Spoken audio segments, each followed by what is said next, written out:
Hi, this is Dr. Gwen Fisher in Psychology 440, Industrial Psychology, talking with you about job analysis. Moving on to Module 3.4, in which we are continuing to talk about methods for job analysis, but now we're going to talk about some newer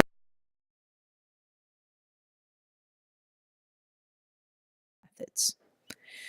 The agenda for this particular module is to describe specific methods of job analysis, reviewing newer ones, including electronic performance monitoring, cognitive task analysis, and ONET, which is an abbreviation for the Occupational Information Network. Once again, similar to the prior two modules, I will be describing advantages as well as disadvantages of each of these methods. And again, you should take notes on this information as we proceed. The learning objectives for this particular module, again, are to know various methods for conducting a job analysis, as well as be able to identify advantages and disadvantages of each approach. Let me add that for those of you taking Psychology 441, the lab related to this course, you're going to actually be conducting a job analysis and have the opportunity to apply all of the methods that we've been describing. Or you can just choose a few of those methods. You need not include or perform all of them. Excuse me. The next method that we will discuss is electronic performance monitoring. This refers to either active or passive monitoring of work tasks or behavior.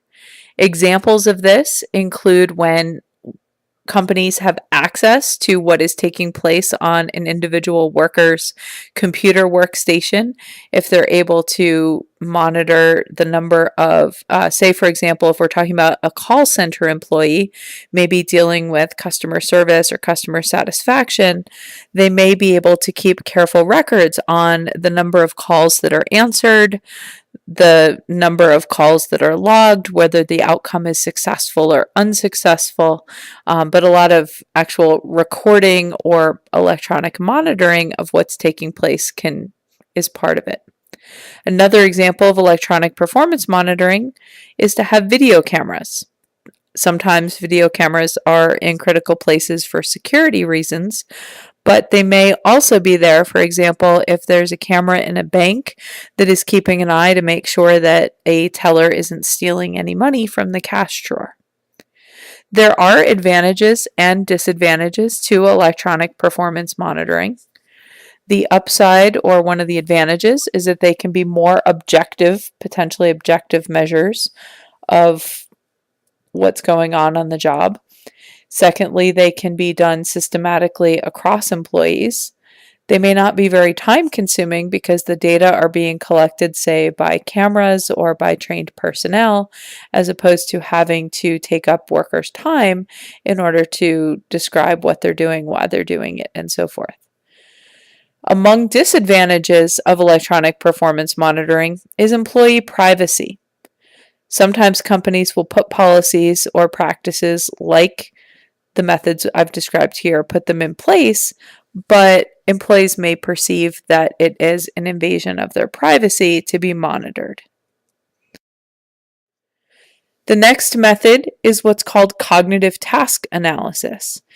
In some ways, this is an extension of a more traditional interview method of job analysis, but it involves a different kind of protocol. Specifically in this case, what a job analyst would do is encourage a worker who's participating to think aloud. For example, perhaps give them a questionnaire like the position analysis questionnaire, and rather than focusing only on the quantitative ratings that are given, have the worker think aloud and talk through certain tasks or certain activities as they're taking place. In this particular case, the job analyst or user might be looking to have employees indicate specifically what is the thought process that underlies what tasks are performed or how they're performed. In other words, contrasting this with observation when a subject matter expert or job analyst might be watching someone perform the task. Here, there's a chance to elicit more specific information about why somebody is doing a task, what it is that they're trying to accomplish, and to also observe a bit, or I'm sorry, not observe, but find out from them a bit of what's going on. There are some downsides to this approach. One of them is that it can be very, very time consuming and very time intensive. You can imagine that if you are giving somebody a questionnaire and then have them talk through in great detail what they think as they're going through that, it can be quite time consuming. The next method of job analysis, and a very important one, is the Occupational Information Network. This is a database that was developed by the United States Department of Labor back in the late 1990s. One of the purposes of the ONET was to replace the Dictionary of Occupational Titles, which prior to that point was a standard set of materials about the titles of jobs that people had, as well as job characteristics and key pertinent information. The Dictionary of Occupational Titles became outdated, and ONET has become a primary source of information for a lot of aspects of industrial organizational psychology. One of those absolutely is for this particular purpose. In order to get to the ONET, here is the web link. It's simply just go to www.onetonline, all as one word, .org. ONETONLINE.org.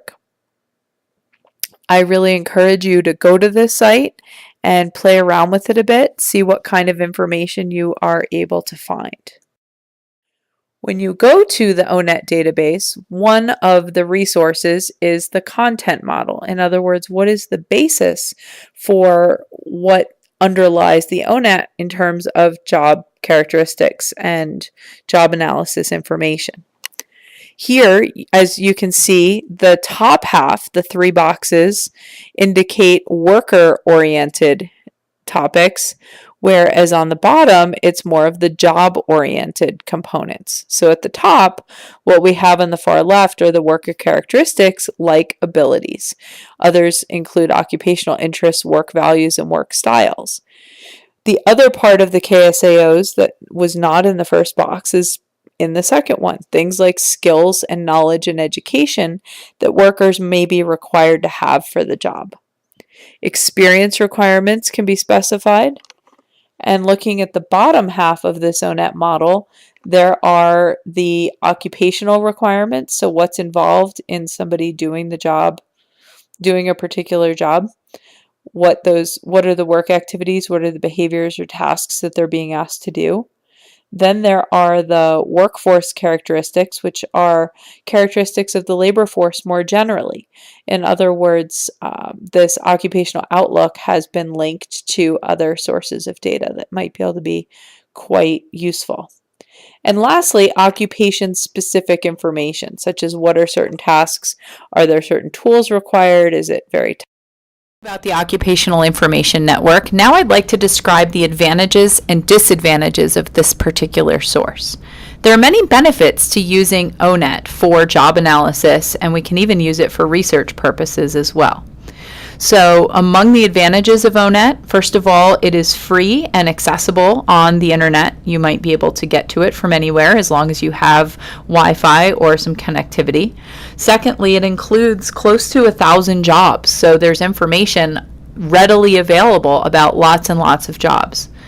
Third, there is a rich amount of information available on ONET. I showed you the content model of all the different kinds of things that are available, everything from understanding the work and the worker characteristics to even understanding things like in the labor force, how much people are paid and so forth, understanding conditions associated with jobs and so forth. It has a benefit of being considered externally derived information. So in other words, rather than asking workers in a particular organization to provide job analysis information and ratings, ONET comes from others, so it's an externally linked source. I could probably go on and on about many of the benefits, just especially considering how rich the information is. However, ONET is not without some limitations, much like the other methods of job analysis. One of the biggest limitations is that although it has information across lots of different occupations, the information isn't specific to a particular organization. So in other words, there may be some ratings about the characteristics of jobs for an occupation on ONET that may not generalize to one particular job in one particular organization, because maybe there are some context-specific differences about a certain organization. I would say that's probably the biggest limitation. There's also not the opportunity to have a dialogue with people doing the job, getting to see the information firsthand as you would if you're observing or even participating in the job. You're simply reading about it and may not understand what all the different tasks are or what all the different pieces of information are that you see presented.